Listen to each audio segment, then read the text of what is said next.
花花和妹妹今天在滑梯上打闹，堪称喜剧电影。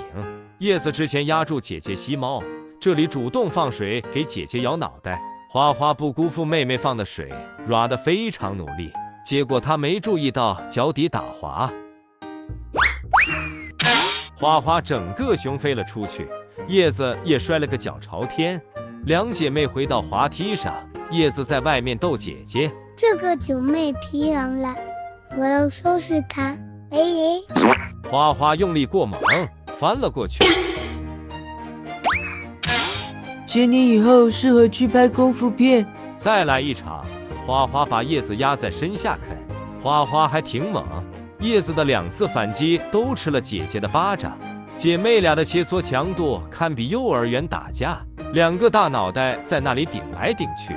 花花用的是小时候在幼儿园欺负小班小熊有的招数，也就叶子这种有放水天赋的虫姐熊可以一战了。姐姐太菜了，咬了半天不知道在忙啥。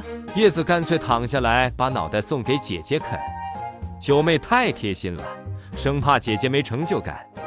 花花玩得兴起，整个熊压了上来，感觉下一步又要发生点什么了。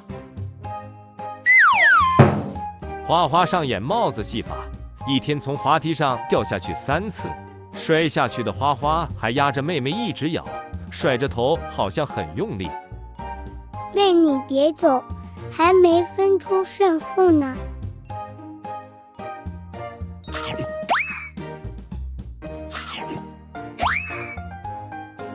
可怜的花花没咬到妹妹，脸上还吃了一脚。不过她今天很顽强，缠着妹妹不放。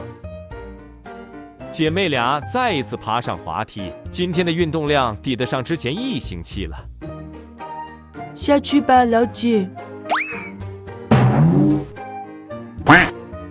叶子居高临下压住姐姐，却很快松开了。姐妹俩爬上海盗船，一决高下。花花今天显得超级兴奋，叶子确实是高手，和姐姐过招居然能有来有回，让姨姨们看得很开心。为了让姐姐以后还陪我玩，我容易吗？你们不知道要让陈荷花看起来很猛，需要我付出多少的演技吗？哎呀，姐姐你这一下好厉害，我认输了。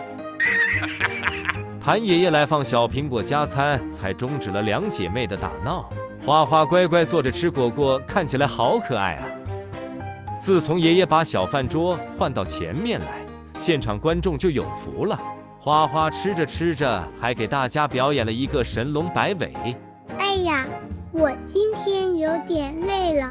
可能是上午和妹妹运动量太大，这个毛绒玩具忽然间没电了，花花就在大家眼皮底下躺倒了。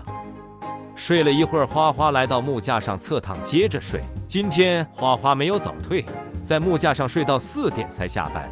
花花下班了，祝姨们节日快乐。